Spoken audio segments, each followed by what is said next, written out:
ಶ್ರೀಗುರುಭ್ಯೋ ನಮಃ ಪರಮಗುರುಭ್ಯೋ ನಮಃ. ಶ್ರೀಮದಾನಂದತೀರ್ಥಭಗವತ್ಪಾದಾಚಾರ್ಯಗುರುಭ್ಯೋ ನಮಃ. ವ್ಯಾಸಾಯ ಭವನಾಶಾಯ ಶ್ರೀಶಾಯ ಗುಣರಾಶಯೇ ಹೃದ್ಯಾಯ ಶುದ್ಧವಿದ್ಯಾಯ ಮಧ್ವಾಯ ಚ ನಮೋ ನಮಃ. ಅಭ್ರಮಂ ಭಂಗರಹಿತಂ ಅಜಡಂ ವಿಮಲಂ ಸದಾ ಆನಂದತೀರ್ಥಮತುಲಂ ಭಜೆ ತಾಪತ್ರಯಾಪಹಂ.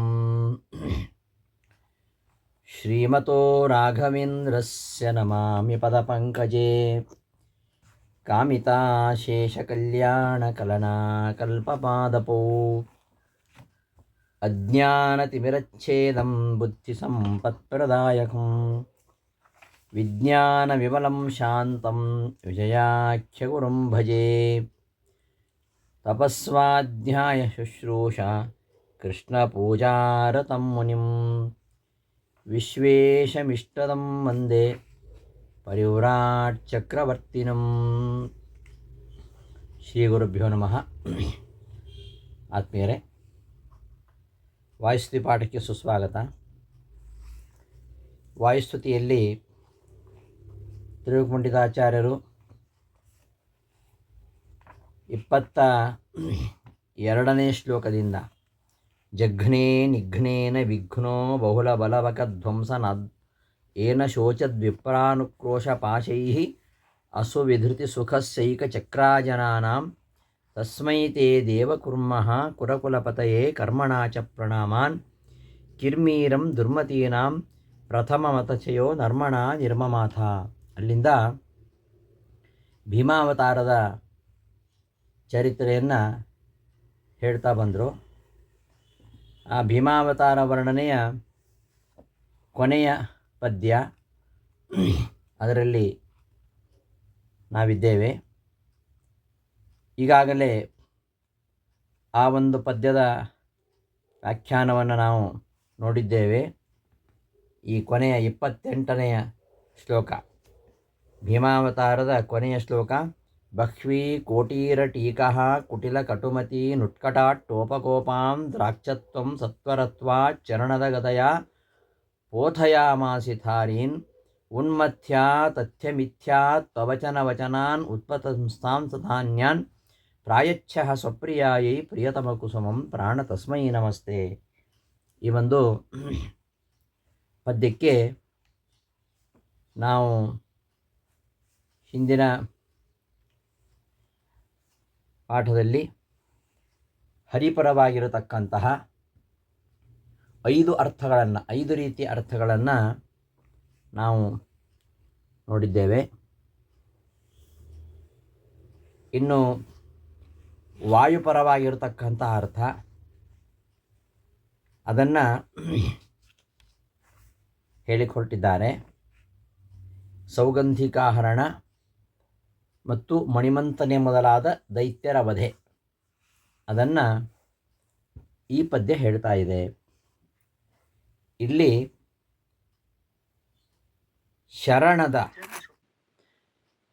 ಈ ಪದ್ಯದಲ್ಲಿ ಒಂದು ಶರಣದ ಮತ್ತೊಂದು ಪ್ರಾಣ, ಈ ಎರಡು ಸಂಬೋಧನೆ ಮಾಡ್ತಾ ಇದ್ದಾರೆ.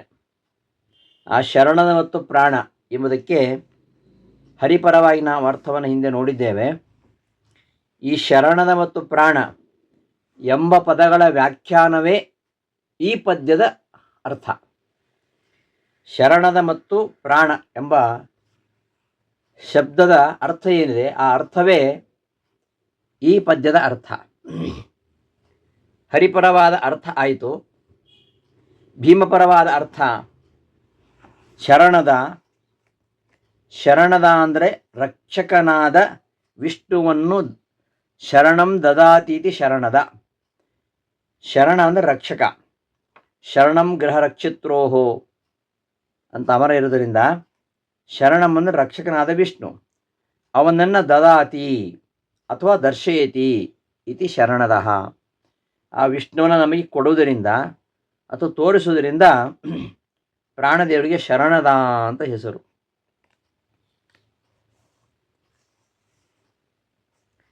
ಕಣ್ಣಿಗೆ ಕಾಣಿಸಿರ್ತಕ್ಕಂತಹ ಆ ಹರಿಯನ್ನು ನಮಗೆ ಶಾಸ್ತ್ರಗಳ ಮೂಲಕವಾಗಿ ತಿಳಿಸಿಕೊಡುವವ ಅಂತ ಅರ್ಥ.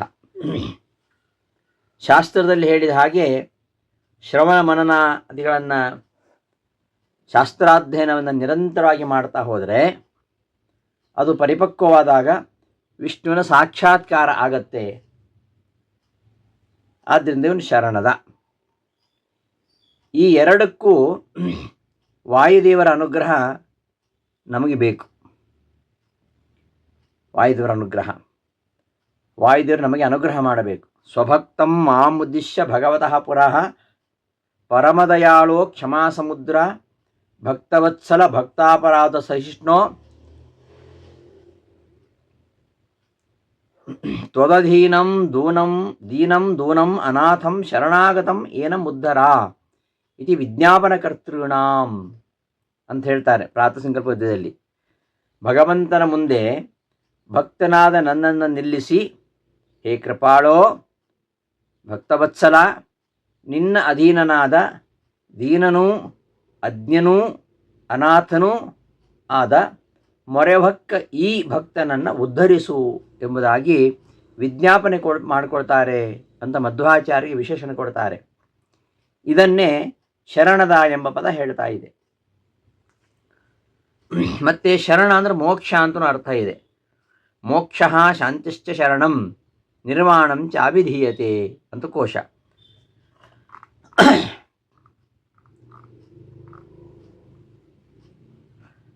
ಹಾಗಾಗಿ ಶರಣಂ ಅಂದರೆ ಮೋಕ್ಷ. ಶರಣಂ ದದಾತೀತಿ ಶರಣದ, ಮೋಕ್ಷವನ್ನು ಕೊಡತಕ್ಕಂಥವ ಶರಣದ. ಆ ಭಗವಂತನ ಅನುಗ್ರಹವನ್ನು ಕೊಡಿಸಿ ಮೋಕ್ಷವನ್ನು ಕೊಡ್ತಕ್ಕಂಥವ. ವಿಷ್ಣುರ್ಹಿದಾತ ಮೋಕ್ಷಸ್ಯ ವಾಯುಶ್ಚುತದಂತೆಯ ಅಂತ ಆತ್ಮನಿರ್ಣಯದಲ್ಲಿ ಆಚಾರ್ಯ ಹೇಳಿದ ಹಾಗೆ ವಾಯುದೇವರು ಕೂಡ ಪರಮಾತ್ಮನ ಆಜ್ಞೆಯಂತೆ ನಮಗೆ ಮೋಕ್ಷವನ್ನು ಕೊಡಿಸ್ತಕ್ಕಂಥವರು.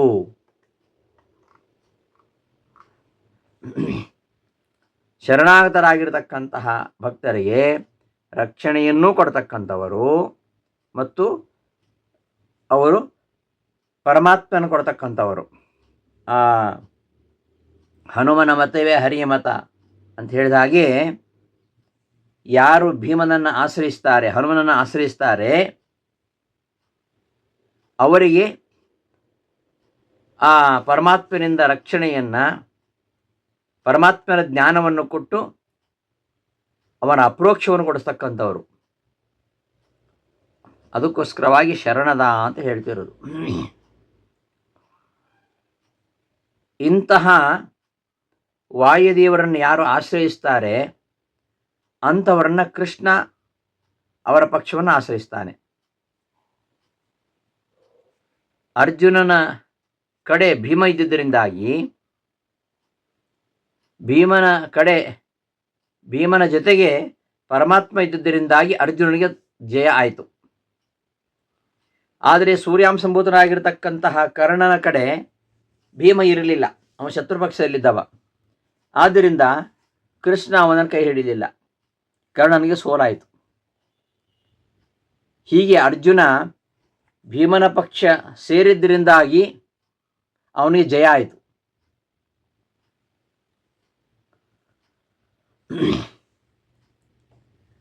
ಅದಕ್ಕೆ ಇನ್ನೊಂದು ಕಾರಣ, ಅರ್ಜುನ ಭೀಮನ ಪಕ್ಷದಿದ್ದಾನೆ ಮಾತ್ರ ಅಲ್ಲ, ಹನುಮಂತನ ಜೊತೆಯೂ ಇದ್ದಾನೆ.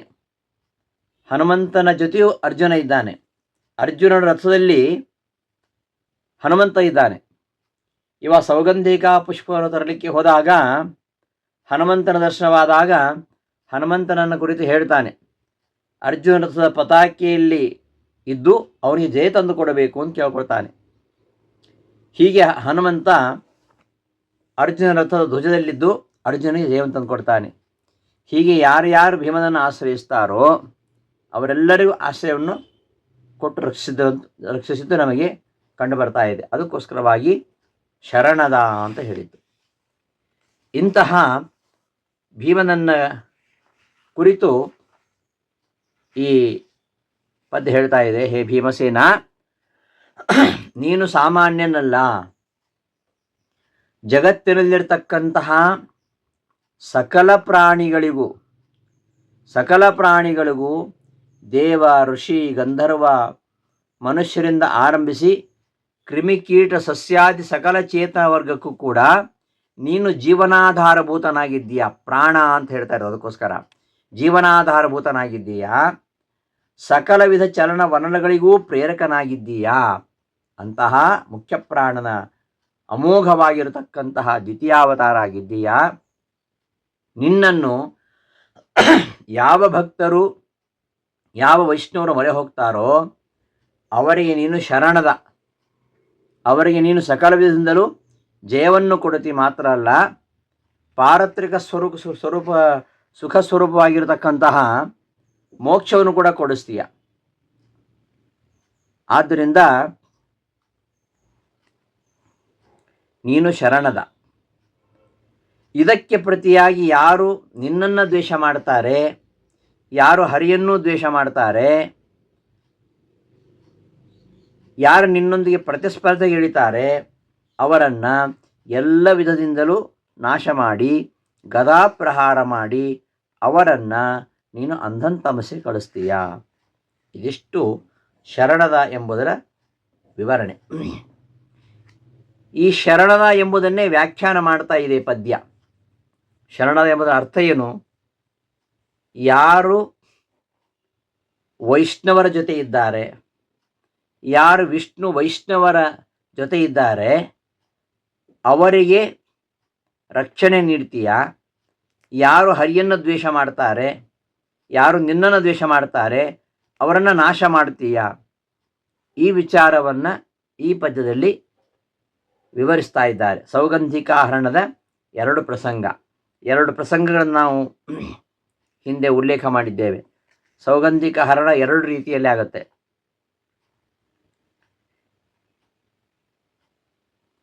ಭೀಮ ಒಂದು ಸಲ ದ್ರೌಪದಿಯ ಜೊತೆಗೆ ಏಕಾಂತದಲ್ಲಿದ್ದಾಗ ಒಂದು ಹೊಂಗೆಂಪು ಬಣ್ಣದ ಕಮಲ ಗರುಡನ ರೆಕ್ಕೆಯಿಂದ ಹಾರಿ ಬಂದು ದ್ರೌಪದಿ ಎದುರಿಗೆ ಬೀಳುತ್ತೆ. ಅದಕ್ಕೆ ಆಸೆಪಟ್ಟಂತಹ ಅವಳು ಇಂತಹವೇ ಇನ್ನೂ ಕೆಲವು ಪುಷ್ಪಗಳನ್ನು ತಂದುಕೊಡು ಅಂತ ಭೀಮಸೇನನಿಗೆ ಹೇಳ್ತಾಳೆ. ಸರ್ವಜ್ಞಳಾಗಿರತಕ್ಕಂತಹ ಆ ದೇವಿ ಆ ಪುಷ್ಪಗಳ ರಕ್ಷಕರಾಗಿರತಕ್ಕಂತಹ ದೈತ್ಯರ ನಾಶಕ್ಕೋಸ್ಕರ ಆ ಪುಷ್ಪಗಳನ್ನು ಬಯಸಿದ್ದಾಳೆ ಹೊರತು ಅವಳಿಗೆ ಆ ಪುಷ್ಪದ ಅಗತ್ಯ ಇಲ್ಲ. ಯಾಕಂದರೆ ಮೂರು ಲೋಕಗಳಲ್ಲಿಯೇ ಶ್ರೇಷ್ಠರಾಗಿರತಕ್ಕಂತಹ ದೇವಿಗೆ ಈ ಕ್ಷುಲ್ಲಕವಾಗಿರತಕ್ಕಂತಹ ಪುಷ್ಪಗಳಿಂದ ಏನಾಗಬೇಕಾಗಿದೆ ಹೇಳಿ? ಸೀತಾದೇವಿ ಜಿಂಕೆಗೆ ಆಸೆಪಟ್ಲು, ಅದು ಮಾರೀಚನ ವಧೆಗೋಸ್ಕರವಾಗಿ ಆಸೆಪಟ್ಟಲೆ ಹೊರತು ಬಂಗಾರ ಜಿಂಕೆ ಬೇಕು ಅಂತ ಆಸೆಪಟ್ಟದ್ದಲ್ಲ. ಈ ಕ್ಷುಲ್ಲಕವಾಗಿರತಕ್ಕಂತಹ ಪುಷ್ಪ, ಈ ಕಮಲದ ಪುಷ್ಪಗಳು ಗಂಧಮಾದನ ಪರ್ವತದ ಶಿಖರದ ಮೇಲೆ ಕುಬೇರನ ಒಂದು ವನದಲ್ಲಿ ಬೆಳೆದಿದ್ದವು. ಆ ಗಂಧಮಾದನ ಪರ್ವತದ ಶಿಖರದಲ್ಲಿ ಶಿಖರ ಅದು ತುಂಬ ದೂರ ಇದೆ. ಇವರು ಪಾಂಡವರು ನರನಾರಾಯಣ ಆಶ್ರಮದಲ್ಲಿ ಇದ್ದದ್ದು. ನರನಾರಾಯಣ ಆಶ್ರಮದಿಂದ 10,000 ಯೋಜನೆ ಎತ್ತರದಲ್ಲಿ ಈ ಗಂಧಮಾದನ ಪರ್ವತ ಇದೆ. ಎಷ್ಟು ದೂರ ಇದೆ! ಹಾಗಿರುವಾಗ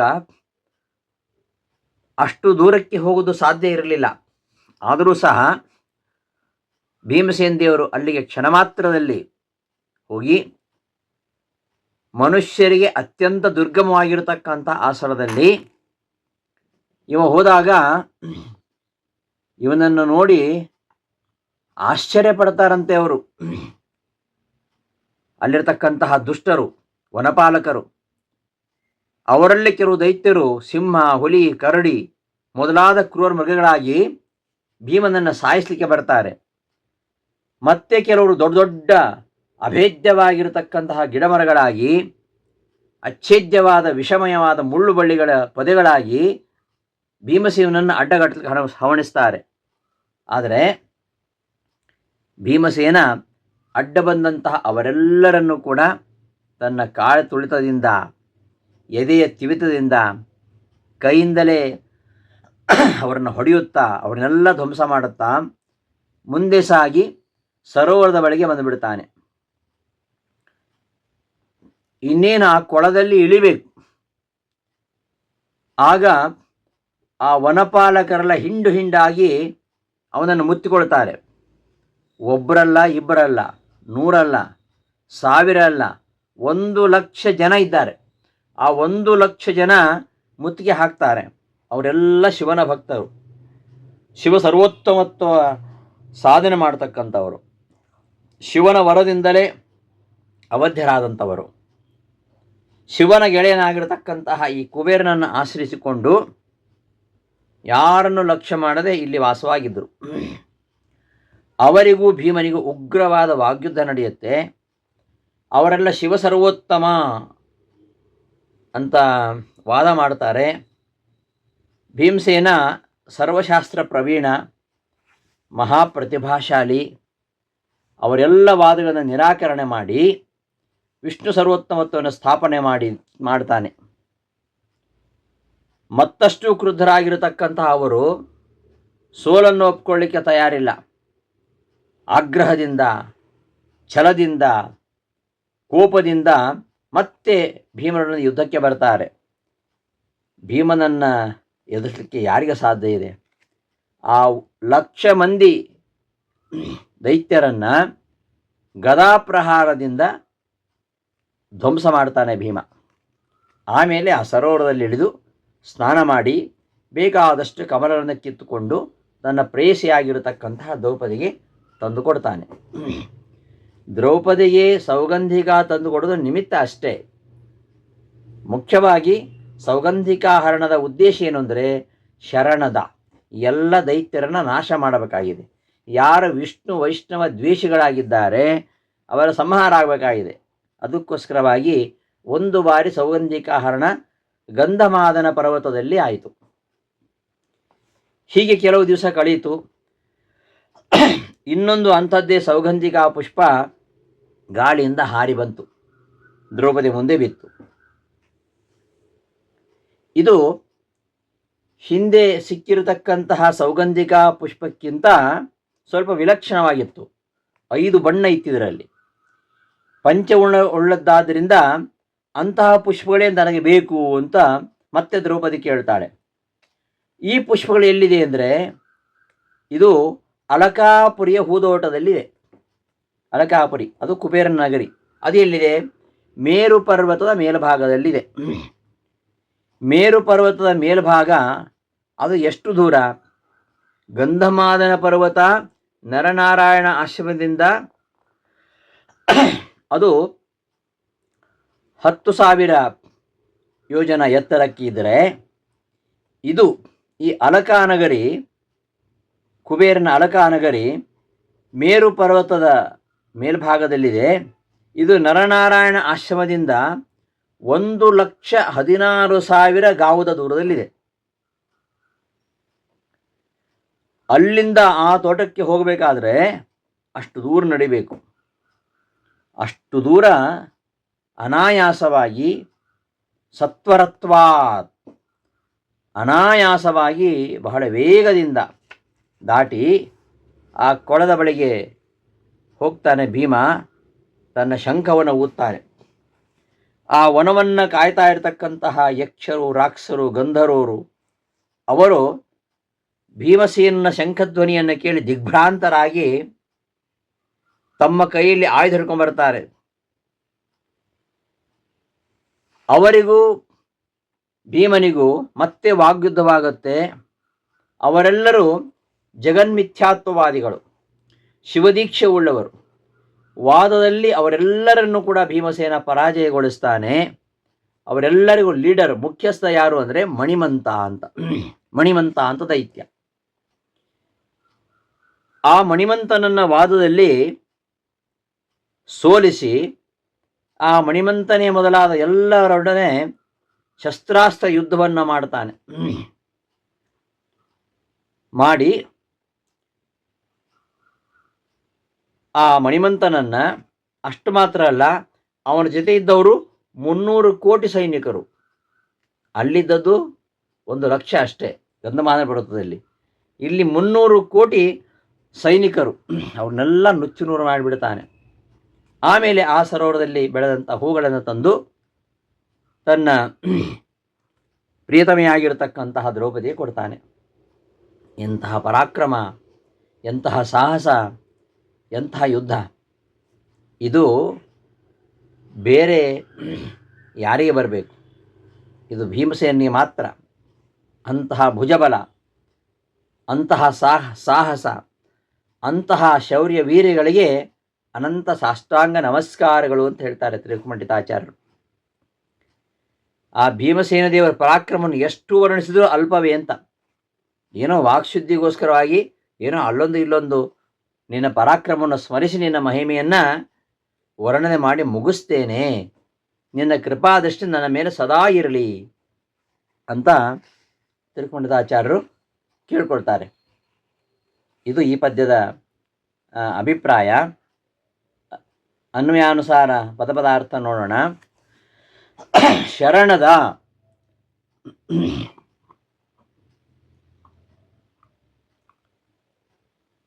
ಶರಣದ ಜಗದ್ರಕ್ಷಕನಾಗಿರತಕ್ಕಂತಹ ಹರಿಯನ್ನು ಕೊಡತಕ್ಕಂಥವರೇ, ತೋರಿಸುವವರೇ ಒಂದರ್ಥ. ಇನ್ನೊಂದು ಸಂಸಾರದ ಬಂಧನಗಳಿಂದ ಬಿಡುಗಡೆ ರೂಪವಾದ ಮೋಕ್ಷವನ್ನು ಕೊಡುವವರೇ, ಅಥವಾ ಇನ್ನೊಂದರ್ಥ ನಿಮ್ಮನ್ನು ಮೊರೆ ಹೊಕ್ಕವರಿಗೆ ಆಶ್ರಯ ಕೊಟ್ಟು ಅವರಿಗೆ ಸರ್ವ ವಿಧದಿಂದಲೂ ಜಯವನ್ನು ಗಳಿಸಿಕೊಟ್ಟು ಭಗವತ್ ಪ್ರಸಾದವನ್ನು ಕೊಡಿಸುವವರೇ. ಇದಿಷ್ಟು ಶರಣದ ಅನ್ನೋದರ ಅರ್ಥ.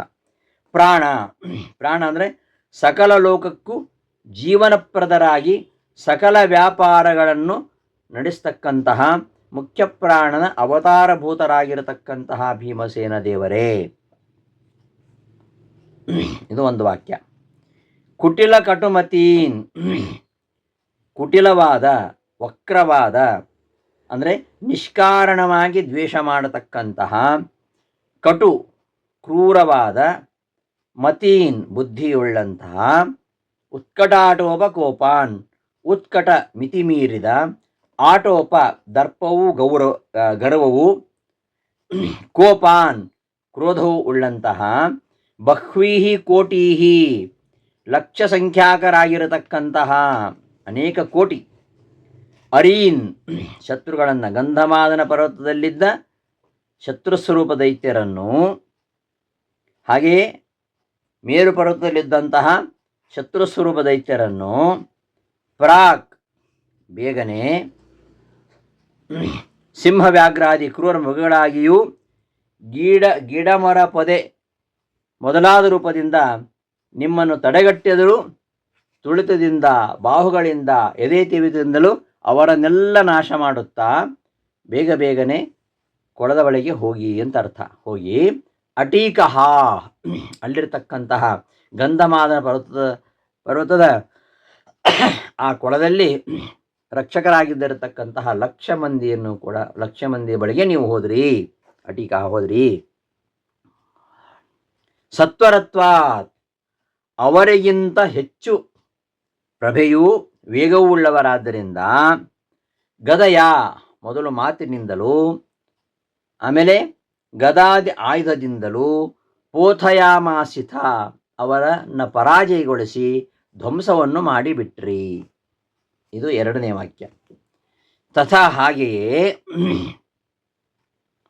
ಹಾಗೆ ಅಂದರೆ ಮೊದಲ ಬಾರಿ ಸೌಗಂಧಿಕಾಹರಣಕ್ಕೆ ಯಾವ ರೀತಿಯಲ್ಲಿ ದ್ರೌಪದಿಯಿಂದ ಪ್ರೇರಿತರಾಗಿ ಅಲ್ಲಿಗೆ ಹೋಗಿ ಆ ಲಕ್ಷ ದೈತ್ಯರನ್ನು ಸಂಹಾರ ಮಾಡಿದಿರೋ ಹಾಗೆಯೇ ಅತಥ್ಯ ಮಿಥ್ಯಾತ್ವವಚನಾನ್, ಅತಥ್ಯ ತಪ್ಪೇ ಆದ, ಸುಳ್ಳಾದ, ಮಿಥ್ಯಾತ್ವವಚನ ಪ್ರಪಂಚವೆಲ್ಲವೂ ಸುಳ್ಳು, ಜಗನ್ಮಿಥ್ಯಾ ಎಂಬ ಮಾತನ್ನೇ ಅಥವಾ ಸಿದ್ಧಾಂತವನ್ನೇ, ವಚನಾನ್ ಪ್ರತಿಪಾದಿಸ್ತಾ ಇರತಕ್ಕಂತಹ, ಉತ್ಪತಸ್ಥಾನ್ ದುರ್ಮಾರ್ಗಿಗಳಾಗಿರತಕ್ಕಂತಹ. ಯಾಕೆ ದುರ್ಮಾರ್ಗಿಗಳು?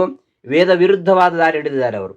ವೇದ ವಿರುದ್ಧವಾಗಿರತಕ್ಕಂತಹ ದುರ್ಮಾರ್ಗವನ್ನು ಅನುಸರಿಸತಕ್ಕಂತಹ, ಅನ್ಯಾನ್ ಇತರರನ್ನು ಅಂದರೆ ಹಿಂದೆ ಗಂಧಮಾದನ ಪರ್ವತದಲ್ಲಿ ಇದ್ದವರಿಗಿಂತಲೂ ಬೇರೆಯವರಾಗಿರತಕ್ಕಂತಹ, ಬಹ್ವೀಹಿ ಕೋಟೀಹಿ 300 ಕೋಟಿ ಸಂಖ್ಯಾಕರಾದ ಮಣಿಮಂತಾದಿ ದೈತ್ಯರನ್ನು, ಸತ್ವರತ್ವಾತ್ 1,16,000 ಯೋಜನ ದೂರದಂತಹ ಮೇರು ಪರ್ವತ ಅದನ್ನು ಬಹುಬೇಗನೆ ತಲುಪಿ ಉನ್ಮಥ್ಯ ಅವರನ್ನು ವಾದದಲ್ಲಿಯೂ ಹಾಗೆ ಶಸ್ತ್ರಾಸ್ತ್ರ ಯುದ್ಧದಲ್ಲಿಯೂ ನಿಗ್ರಹ ಮಾಡಿ ಕೊನೆಗೆ ಸಂಹಾರ ಮಾಡಿ ಸ್ವಪ್ರಿಯಾಯಿ ನಿಮ್ಮ ಪ್ರಿಯಪತ್ನಿಯಾಗಿರತಕ್ಕಂತಹ ದ್ರೌಪದಿ ದೇವಿಗೆ ಪ್ರಿಯತಮ ಕುಸುಮಂ ಅತ್ಯಂತ ಪ್ರಿಯವಾದ ಆ ಹೊಂಗೆ ಬಣ್ಣದ ಸೌಗಂಧಿಕ ಮತ್ತು ಪಂಚವರ್ಣದ ಸೌಗಂಧಿಕ 2 ರೀತಿಯ ಹೂಗಳು ಅವುಗಳನ್ನು ಪ್ರಾಯಚ್ಛ ತಂದು ಕೊಟ್ರಿ. ಅಂತಹ ತಸ್ಮೈ ಅಂತಹ ಮಹಾನುಭಾವನಾದ ತೇ ನಿನಗೆ ನಮಃ ಕಡೆಯ ನಮಸ್ಕಾರ ಅಂತ ಪದವಾದ ಅರ್ಥ. ಶರಣದ ಪ್ರಾಣ 2 ಪದಗಳ ವ್ಯಾಖ್ಯಾನ ಈ ಶ್ಲೋಕದ ಈ ಪದ್ಯದ ವ್ಯಾಖ್ಯಾನ. 2 ರೀತಿಯ ಸೌಗಂಧಿಕಾಹರಣ ಮಾಡುವ ಮೂಲಕವಾಗಿ ಆ ದೈತ್ಯರನ್ನೆಲ್ಲ ಸಂಹಾರ ಮಾಡಿ ಸೌಗಂಧಿಕಾ ಪುಷ್ಪವನ್ನು ದ್ರೌಪದಿಗೆ ತಂದುಕೊಟ್ರಿ ಅಂತ ಇಲ್ಲಿ ಹೇಳ್ತಾ ಇದ್ದಾರೆ. ಹಿಂದಿನ 22ನೇ ಶ್ಲೋಕದಿಂದ ಇಲ್ಲಿವರೆಗೆ ಭೀಮಸೇನ ದೇವರ ಒಂದು ಚರಿತ್ರೆ ಹೇಳಿದರು. ಇದರ ಉದ್ದೇಶ ಅವರ ಕಥೆಯನ್ನು ನಿರೂಪಣೆ ಮಾಡೋದಕ್ಕಿಂತಲೂ ಅವರ ಒಂದು ಅಪೂರ್ವ ಸೇವಾ ಮಹಿಮೆ ಅದನ್ನು ಹೇಳಬೇಕಾಗಿದೆ ಕವಿಗಳಿಗೆ. ಇಲ್ಲಿ ಮುಖ್ಯ ಧ್ಯೇಯ ಭೀಮನ ಚರಿತ್ರೆ ಅಲ್ಲ, ಭೀಮಸೇನ ಎಂತಹ ಶುದ್ಧ ವೈಷ್ಣವ ಧರ್ಮವನ್ನು ಹೇಗೆ ಅತ್ಯಂತ ನಿಷ್ಠೆಯಿಂದ ಪಾಲನೆ ಮಾಡಿದ ಅನ್ನೋದು ಮುಖ್ಯ. ಅದನ್ನು ತಿಳಿಸುವುದು ಇವರಿಗೆ ಮುಖ್ಯ ಉದ್ದೇಶ. ಯಾಕಂದರೆ ಈ ನಮ್ಮಲ್ಲಿ ಕೆಲವು ತಪ್ಪು ಕಲ್ಪನೆಗಳಿವೆ. ಹನುಮಂತನ ವಿಷಯದಲ್ಲಿ ಹಾಗಿಲ್ಲ. ಅವ ಶ್ರೀರಾಮನ ಅವಿಚ್ಛಿನ್ನ ಏಕಾಂತ ಭಕ್ತಾಗ್ರಣಿ. ಹಾಗೆ ಭೀಮನ ಬಗ್ಗೆ ಆ ಥರ ಇಲ್ಲ. ಭೀಮನ ಬಗ್ಗೆ ಯಥಾರ್ಥ ಮಹಿಮೆ ಇದು ಜನಸಾಮಾನ್ಯರಲ್ಲಿ ಪ್ರಸಿದ್ಧಿ ಬಂದಿಲ್ಲ. ನಾವು ಅದು ಜನಪ್ರಸಿದ್ಧಿ ಇರ್ಬೋದು ಅಥವಾ ಸಂಸ್ಕೃತ ಪ್ರಾಕೃತಾದಿ ಅನೇಕ ಭಾಷೆಗಳಲ್ಲಿ ರಚಿತವಾಗಿರತಕ್ಕಂತಹ ಕಾವ್ಯ ನಾಟಕಾದಿ ಸಾಹಿತ್ಯ ಕೃತಿಗಳಲ್ಲಿಯೂ ಕೂಡ ಭೀಮನ ಸ್ವರೂಪ ಬಹಳ ವಿಚಿತ್ರವಾಗಿ ಚಿತ್ರಿಸಲ್ಪಟ್ಟಿದೆ. ಕೆಲವು ಕಡೆ ಅವನ ಚಾರಿತ್ರ್ಯ ಕಲುಷಿತವಾಗಿ ಹೋಗಿದೆ. ಹಾಗಾಗಿ ಭೀಮನ ಬಗ್ಗೆ ಅನೇಕ ತಪ್ಪು ಭಾವನೆಗಳು ಬೆಳೆದು ಹೋಗಿವೆ. ಮಧ್ವಾಚಾರ್ಯರು ತಾತ್ಪರ್ಯ ನಿರ್ಣಯದಲ್ಲಿ ಹೇಳಿರ್ತಕ್ಕಂತಹ ಪ್ರಮೇಯಗಳನ್ನು ಓದಿ ನಾವು ಅರ್ಥ ಮಾಡ್ಕೊಳ್ಳದೆ ಹೋದರೆ ಭೀಮನ ವಾಸ್ತವಿಕ ಸ್ವರೂಪವನ್ನು ನಮಗೆ ತಿಳಿಲಿಕ್ಕೆ ಸಾಧ್ಯವೇ ಇಲ್ಲ. ಅದನ್ನೇ ವಾಯುಸ್ತುತಿ ಈ 7 ಶ್ಲೋಕಗಳಲ್ಲಿ ಸೆರೆ ಹಿಡಿದಿದ್ದಾರೆ ಕವಿಗಳು.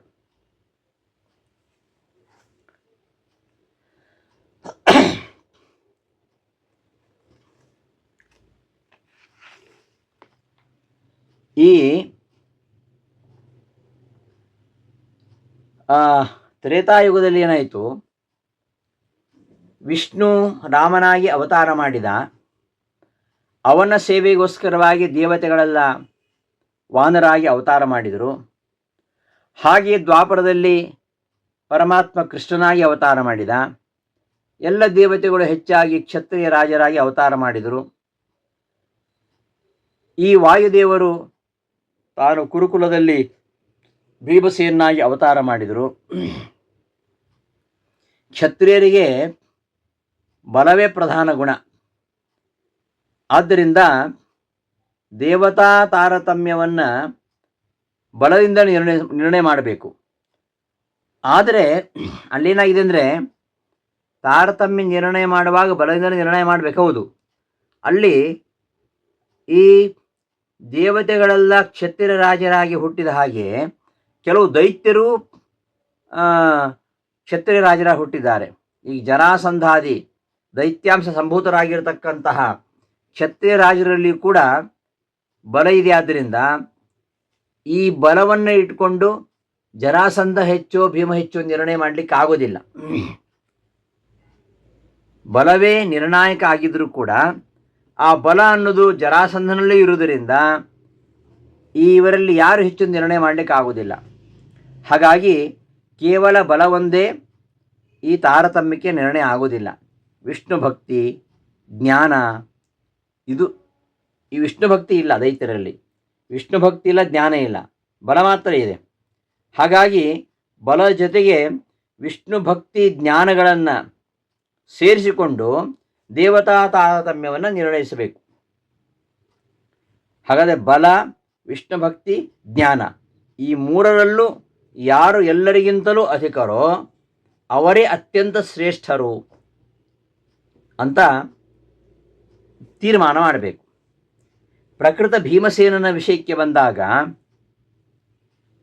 ಭೀಮನಲ್ಲಿ ಬಲವೂ ಇದೆ, ಜ್ಞಾನವೂ ಇದೆ, ವಿಷ್ಣು ಭಕ್ತಿನೇ ಇದೆ. ತತ್ವಜ್ಞಾನೇ ವಿಷ್ಣು ಭಕ್ತೌ ಧೈರ್ಯೇ ಸ್ಥೈರ್ಯೇ ಪರಾಕ್ರಮೇ ಭೀಮಸೇನ ಸಮೋ ನಾಸ್ತಿ ಸೇನೆಯೋರುಭಯೋರಪಿ ಅಂತ ಮಹಾಭಾರತ ಹೇಳುತ್ತೆ. ಸರ್ವ ವಿಧದಲ್ಲಿಯೂ ಕೂಡ ಭೀಮಸೇನನೇ ಶ್ರೇಷ್ಠ. ಇದನ್ನು ತಾತ್ಪರ್ಯದಲ್ಲಿ ಆಚಾರ್ಯ ನಿರ್ಣಯ ಮಾಡಿದ್ದಾರೆ. ಆ ವಿಚಾರವನ್ನೇ ಇಲ್ಲಿ ಈ ವಾಯುಸ್ತುತಿಯ 7 ಪದ್ಯಗಳಲ್ಲಿ ತಿರುಪುಂಡಿತ ಆಚಾರ್ಯ ಹೇಳ್ತಾ ಇದ್ದಾರೆ. ಈಗ ಭೀಮನ ವಿಷಯಕ್ಕೆ ಬಂದಾಗ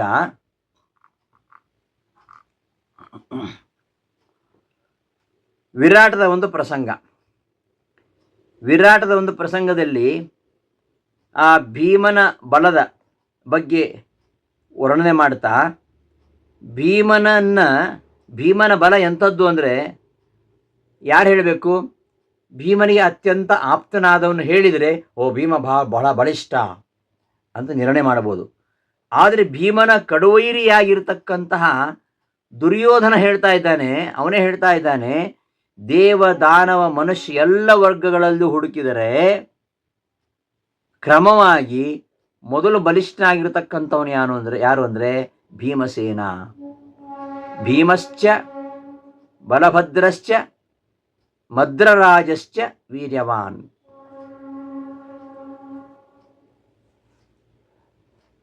ಯಾರ್ಯಾರು ಅಂದರೆ ಭೀಮ, ಬಲರಾಮ, ಶಲ್ಯ, ಕೀಚಕ ಈ 4 ಅತ್ಯಂತ ಬಲಿಷ್ಠರಾಗಿರತಕ್ಕಂಥವರು. ಜರಾಸಂಧನು ಬಲಿಷ್ಠನಾಗಿದ್ನಲ್ಲ, ಅವನ ಹೆಸರನ್ನು ಯಾಕೆ ತಗೊಳ್ಳಿಲ್ಲ ದುರ್ಯೋಧನ ಅಂದರೆ ದುರ್ಯೋಧನ ಈ ಮಾತು ಹೇಳುವಾಗ ಜರಾಸಂಧನ ವಧೆ ಆಗಿತ್ತು, ರಾಸು ಯಾಗ ಆಗೋಗಿತ್ತು. ಇದನ್ನು ಹೇಳುವಾಗ ಉಳಿದವರಲ್ಲಿ ಈ 4 ಬಲಿಷ್ಠರು ಅಂತ. ಯಾರ್ಯಾರು? ಭೀಮ, ಬಲಭದ್ರ, ಶಲ್ಯ, ಕೀಚಕ. 5ನೆಯ ಯಾರು? ಪಂಚಮಂ ನಾನು ಶುಶ್ರುಮ ಅಂತ ಹೇಳ್ತಾನೆ. 5ನೇವನು ದೊರಕುವುದು ಅಸಾಧ್ಯ ಅಂತ ಹೇಳ್ತಾನೆ. ಇದು ಕಡು ವೈರಿಯಾಗಿರ್ತಕ್ಕಂಥ ದುರ್ಯೋಧನ ಹೇಳೋದು. ದುರ್ಯೋಧನಂತಹ ಕಡು ವೈರಿಯಿಂದಲೇ ಶಹಬಾಸ್ ತೆಗೆದುಕೊಳ್ಬೇಕಾದ್ರೆ ಹಾಗಾದರೆ ಭೀಮನ ಬಲ ಎಂಥದ್ದು? ಆದ್ದರಿಂದ ಭೀಮ ಎಲ್ಲರಿಗಿಂತಲೂ ಬಲದಲ್ಲಿ ಅತ್ಯಂತ ಶ್ರೇಷ್ಠ. ಬಲ ಮಾತ್ರ ಅಲ್ಲ, ಬಲ ಒಂದರಿಂದಲೇ ತೀರ್ಮಾನ ಮಾಡಲಿಕ್ಕಾಗಲ್ಲ. ತತ್ವಜ್ಞಾನೇ ವಿಷ್ಣು ಭಕ್ತೌ ಧೈರ್ಯೇ ಸ್ಥೈರ್ಯೇ ಪರಾಕ್ರಮೆ ಭೀಮಸೇನ ಸಮೋ ನಾಸ್ತಿ ಸೇನೆಯೋರುಭಯೋರಪಿ. ತತ್ವಜ್ಞಾನದಲ್ಲಿ ಆಗಲಿ, ವಿಷ್ಣು ಭಕ್ತಿಯಲ್ಲಾಗಲಿ, ಧೈರ್ಯ ಸಾಹಸ ಪರಾಕ್ರಮಗಳಲ್ಲಾಗಲಿ ಭೀಮನಿಗೆ ಸದಸ್ಯನಾದವನು ಕೌರವ ಪಾಂಡವರ ಉಭಯ ಸೈನ್ಯಗಳಲ್ಲಿಯೂ ಬೇರೆ ಯಾರೂ ಇಲ್ಲ ಅಂತ ಸ್ಪಷ್ಟವಾಗಿ ಮಹಾಭಾರತದಲ್ಲಿ ಅನೇಕ ಕಡೆ ಹೇಳ್ತಾರೆ ವೇದವ್ಯಾಸರು.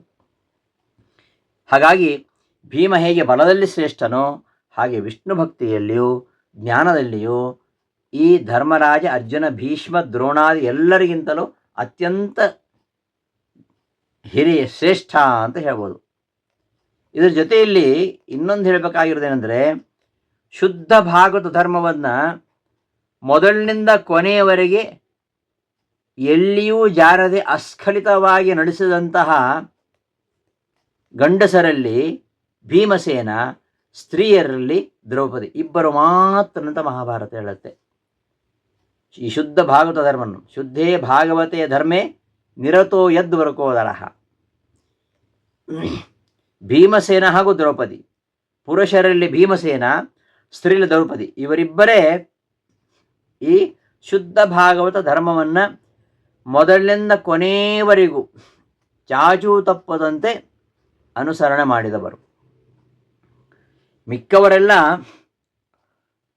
ಬಲರಾಮ ಇರ್ಬೋದು, ವಯೋಜ್ಯೇಷ್ಠರಾಗಿರ್ತಕ್ಕಂತಹ ಭೀಷ್ಮ ದ್ರೋಣರವರೆಗೂ ಎಲ್ಲರೂ ಸಹ ಒಂದಲ್ಲ ಒಂದು ರೀತಿಯಲ್ಲಿ ಒಮ್ಮೆಯಾದರೂ ಅವರು ಶುದ್ಧ ಭಾಗಧರ್ಮದಿಂದ ಚ್ಯುತರಾಗಿದ್ದಾರೆ ಎಂಬುದನ್ನು ಮಧ್ವಾಚಾರ್ಯರು 18ನೇ ಅಧ್ಯಾಯದಲ್ಲಿ ಅದನ್ನು ತೋರಿಸ್ಕೊಡ್ತಾರೆ. ಪ್ರತಿಯೊಬ್ಬರೂ ಕೂಡ ಒಂದೊಂದು ಕಡೆ ಇದನ್ನ ಚ್ಯುತರಾದವರೇ, ಶುದ್ಧವಾಗಿರತಕ್ಕಂತಹ ಭಾಗವತ ಧರ್ಮದಿಂದ ಚ್ಯುತರಾದವರೇ ಇವರೆಲ್ಲ. ಆದರೆ ಭೀಮಸೇನ ಅವ ಬಲದಲ್ಲಿಯೂ, ವಿಷ್ಣು ಭಕ್ತಿಯಲ್ಲಿಯೂ, ಜ್ಞಾನದಲ್ಲಿಯೂ ಹಾಗೂ ಶುದ್ಧ ಭಾಗವತ ಧರ್ಮದ ಪಾಲನೆಯಲ್ಲಿಯೂ ಕೂಡ ಭೀಮ ಎಲ್ಲರಿಗಿಂತಲೂ ಶ್ರೇಷ್ಠ ಅಂತ ನಮಗೆ ಗೊತ್ತಾಗತ್ತೆ. ಸ್ತ್ರೀಯರಲ್ಲಿ ದ್ರೌಪದಿ ಭಾಗವತ ಶ್ರೇಷ್ಠಳು ಎಂಬುದಾಗಿ ತಾತ್ಪರ್ಯದಲ್ಲಿ ನಿರೂಪಣೆ ಮಾಡಿದ್ದಾರೆ. ಈಗ ಭೀಷ್ಮ, ದ್ರೋಣ, ಕರ್ಣ, ಶಲ್ಯ, ಅಶ್ವತ್ಥಾಮ ಇವರೇ ಮೊದಲಾದವರು ಅನೇಕ ರೂಪಗಳಿಂದ ಅವತಾರ ಮಾಡಿದ್ದಾರೆ. ಯಾರೋ ದೇವತೆಗಳು. ಎಲ್ಲ ದೇವತೆಗಳು ಭೂಭಾರಹರಣಕ್ಕೋಸ್ಕರವಾಗಿಯೇ ಅವತಾರ ಮಾಡಿದ್ದಾರೆ. ಪ್ರಧಾನವಾಗಿ ಭೂಭಾರಹರಣಕ್ಕೆ ಅವತಾರ ಮಾಡಿದವನು ಪರಮಾತ್ಮ. ಅಂತಹ ಭೂಭಾರಹರಣ ಕಾರ್ಯದಲ್ಲಿ ಈ ದೇವತೆಗಳೆಲ್ಲ ಭೀಷ್ಮ, ದ್ರೋಣ, ಕರ್ಣ, ಶಲ್ಯ, ಅಶ್ವತ್ಥಾಮಾದಿ ರೂಪದಿಂದ ಅವತಾರ ಮಾಡಿದರು. ಕೃಷ್ಣನಿಗೆ ಅವರು ಪ್ರತ್ಯಕ್ಷವಾಗಿ ಅಲ್ಲ, ಅಪ್ರತ್ಯಕ್ಷವಾಗಿ ಸಹಾಯ ಮಾಡಿದ್ದು ಇದೇ ನಿಜ. ಆದರೂ ಬೇರೆ ಯಾರೂ ಸಹ ಭೀಮಸೇನಂತೆ ಮಾಡಿದವರಲ್ಲ. ನೇರವಾಗಲಿ ಅಥವಾ ಕೇವಲ ಸೇವಾ ಬುದ್ಧಿಯಿಂದಲಾಗಲಿ ಶ್ರೀಕೃಷ್ಣನಿಗೆ ಅವರು ಸಹಾಯ ಮಾಡಿದವರಲ್ಲ. ಪ್ರಧಾನಾಂಗಂ ಹಿ ಮಾರುತಿ, ವಾದಿರಾಜ ಹೇಳ್ತಾರೆ, ಪ್ರಧಾನಾಂಗಂ ಹಿ ಮಾರುತಿ. ಭೂಭಾರಹರಣ ಕಾರ್ಯದಲ್ಲಿ ಪ್ರಧಾನವಾಗಿರತಕ್ಕಂತಹ ಪಾತ್ರ ವಹಿಸಿದವ ಅದು ಭೀಮಸೇನ. ಬೇರೆ ಯಾರು ಕೂಡ ಭೀಮ ಸಲ್ಲಿಸಿದಷ್ಟು ಸೇವೆಯನ್ನು ಸಲ್ಲಿಸಲಿಲ್ಲ ಅಂತ. ಅದು ನಾವು ಹಿಂದೆ ನೋಡಿದ್ದೇವೆ. ಭೀಮ ಎಷ್ಟು ಅಕ್ಷೋಹಿಣಿ ಸೈನ್ಯ ನಾಶ ಮಾಡಿದ ಅಂತ. ಯುದ್ಧದಲ್ಲಿ ನಾಶವಾಗಿರತಕ್ಕಂತಹ 18 ಅಕ್ಷೋಹಿಣಿ ಸೈನ್ಯದಲ್ಲಿ ಹೆಚ್ಚು ಭಾಗವನ್ನು ಭೀಮಸೇನನೇ ನಾಶ ಮಾಡಿದ್ದಾನೆ. ಅದನ್ನು ನಾವು ಹಿಂದಿನ ಪಾಠದಲ್ಲಿ ನೋಡಿದ್ದೇವೆ. ಭೀಮ ತಾನೊಬ್ಬನೇ ಬಕ, ಕಿರ್ಮೀರ, ಹಿಡಿಂಬ, ಕೀಚಕ, ಉಪಕೀಚಕ, ಜರಾಸಂಧ, ಮಣಿಮಂತ ಇಂತಹ ಅನೇಕ ಅಪ್ರತಿಹತ ಪರಾಕ್ರಮಶಾಲಿಗಳಾಗಿರತಕ್ಕಂತಹ ದೈತ್ಯರನ್ನೆಲ್ಲ ಸಂಹಾರ ಮಾಡಿದ್ದಾನೆ. ಇದನ್ನೇ ಗಮನಿಸಿ ಆಚಾರ್ಯರು ಭೂಭಾರಹರಣೆ ವಿಷ್ಣು ಪ್ರಧಾನಾಂಗಂ ಹಿ ಮಾರುತಿ, ವಿಷ್ಣುವಿನ ಭೂಭಾರಹರಣ ಕಾರ್ಯದಲ್ಲಿ ಭೀಮನೇ ಮುಖ್ಯ ಅಂಗ ಅಂತ ನಿರ್ಣಯ ಮಾಡಿದ್ದಾರೆ. ಆಚಾರ್ಯರು ಮಾತ್ರ ಅಲ್ಲ, ಶ್ರುತಿ ವಾಕ್ಯವೂ ಕೂಡ ಹೇಳ್ತದೆ. ಬಳಿತ್ತಾ ಸೂಕ್ತದಲ್ಲಿ ಅದೇ ವಿಚಾರ ಬರುತ್ತೆ. ಭೀಮ ಪರಮಾತ್ಮನ ಭೂಭಾರಹರಣ ಕಾರ್ಯದಲ್ಲಿ ಪ್ರಧಾನ ಪಾತ್ರ ವಹಿಸಿದವನೆಂಬ ವಿಚಾರ ಅಲ್ಲಿ ಬರುತ್ತೆ. ಹೀಗೆ ಭೀಮ ಬಲದಲ್ಲಿ ಅತ್ಯಂತ ಶ್ರೇಷ್ಠನಾಗಿದ್ದಾನೆ. 10,000 ಆನೆಗಳ ಬಲ ಅವನಿಗಿತ್ತು ಅಂತ. ಈ ವಾಸುಕಿ ಮೊದಲಾದ ಪಾತಾಳವಾಸಿಗಳಾಗಿರ್ತಕ್ಕಂತಹ ನಾಗಗಳಿವೆಯಲ್ಲ, ಅವುಗಳು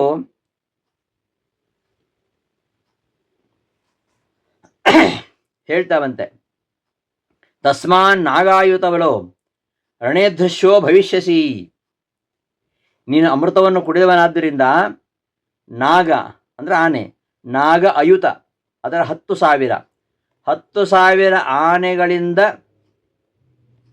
ಹಿಮ್ಮೆಟ್ಟಿಸುವಷ್ಟು ಅಂದರೆ 10,000 ಆನೆಯ ಬಲ ಉಳ್ಳವನಾಗಿದ್ದೀಯಾ.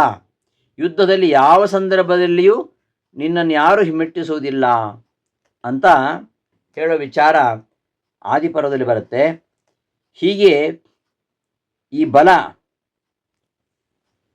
ಅವನಿಗೆ ಸ್ವರೂಪಭೂತವಾಗಿ ಬಂದಿರುವಂಥದ್ದು, ಯಾರು ವರ ಕೊಟ್ಟು ಬಂದದ್ದಲ್ಲ.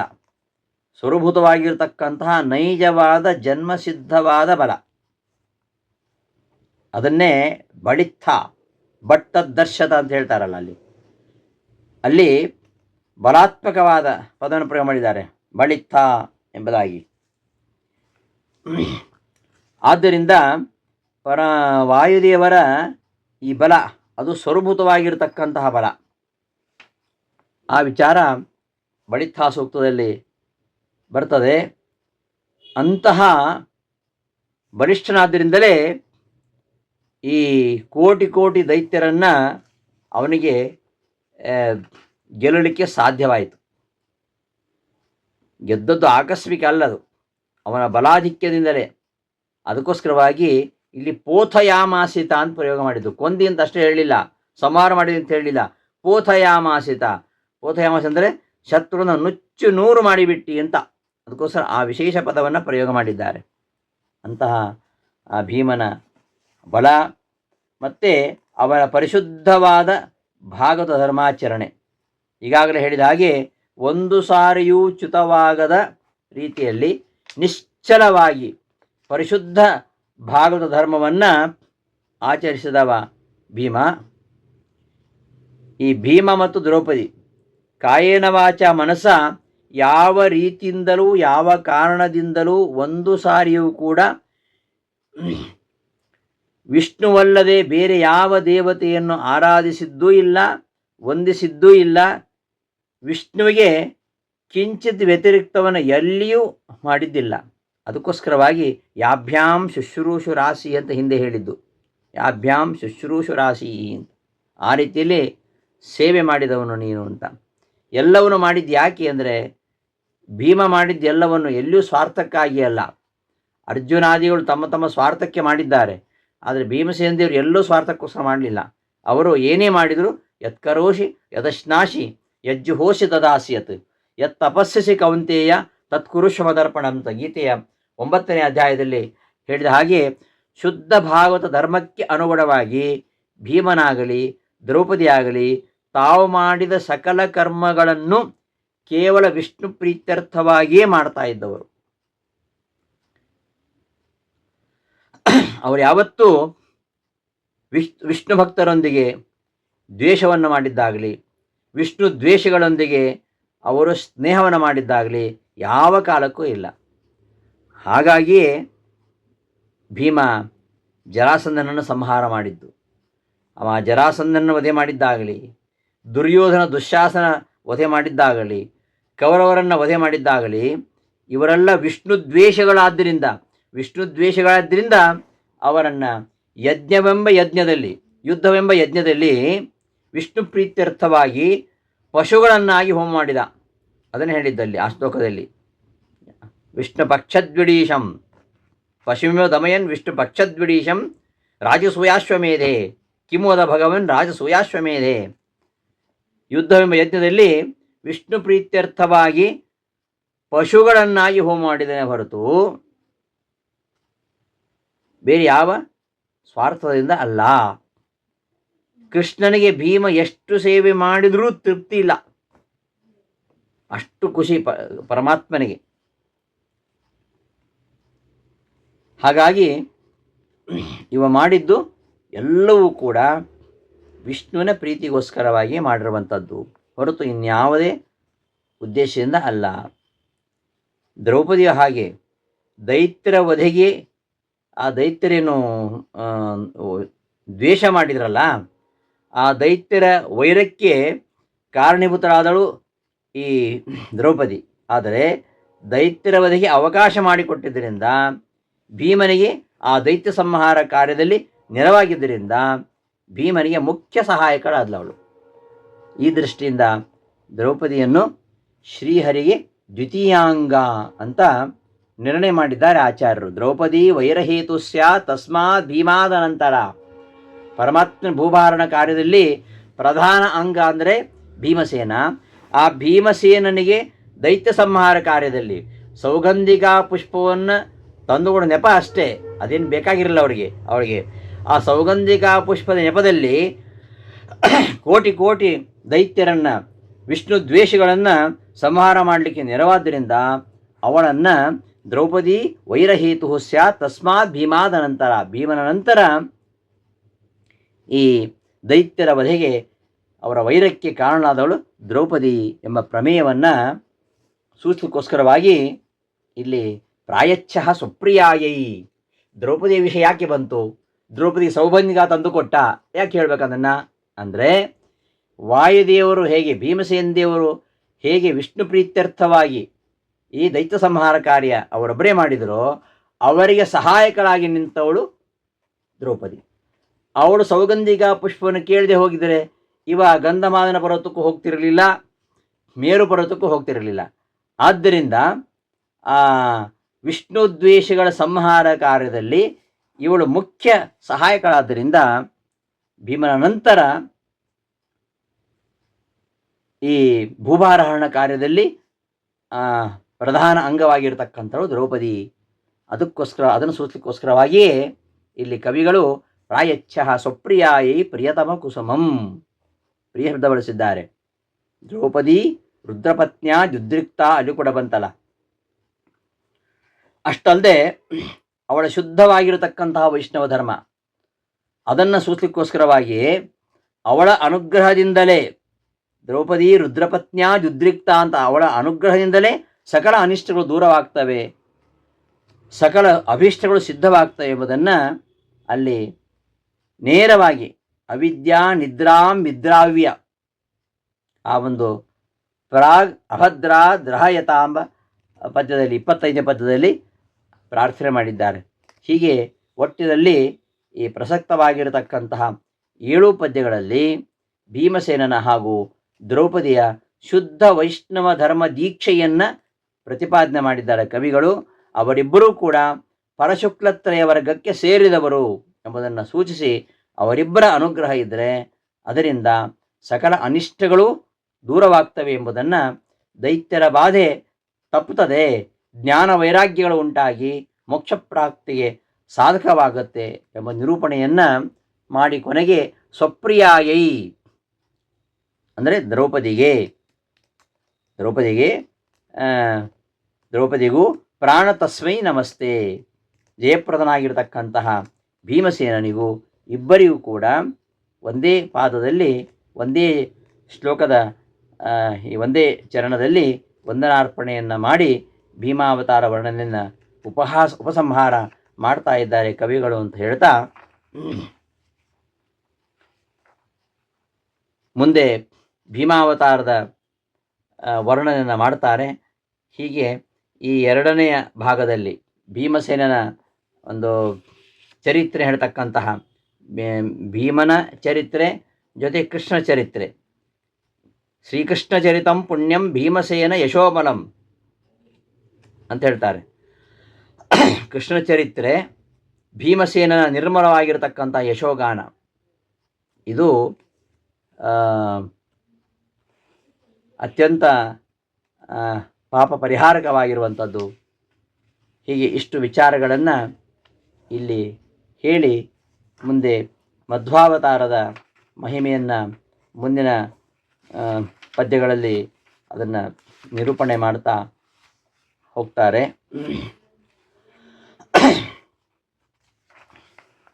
ದೇಹಾದುತ್ಕ್ರಾಮಿತಾನಾಂ ಅಧಿಪತಿ ಅಸತಾಮಕ್ರಮಾದ್ ವಕ್ರಬುದ್ಧಿ ಕ್ರುದ್ಧ ಕ್ರೋಧೈಕವಶ್ಯಃ ಕ್ರಿಮಿರಿವ ಮಣಿಮಾನ್ ದುಷ್ಕೃತಿ ನಿಷ್ಕ್ರಿಯಾರ್ಥಂ ಚಕ್ರೇ ಭೂಚಕ್ರಮೇತ್ಯ ಕ್ರಗಚಮಿಸತಾಂ ಚೇತ್ಸ ಕಷ್ಟಶಾಸ್ತ್ರಂ ದುಸ್ತರ್ಕಂ ಚಕ್ರಪಾಣೇ ಗುಣಗಣ ವಿರಹಂ ಜೀವತಾಂ ಚಾಧಿಕೃತ್ಯ.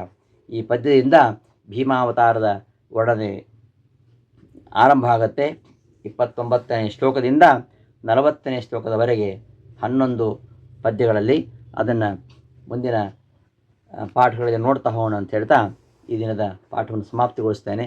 ಶ್ರೀಕೃಷ್ಣ ಅರ್ಪಣಮಸ್ತು. ಧನ್ಯವಾದಗಳು.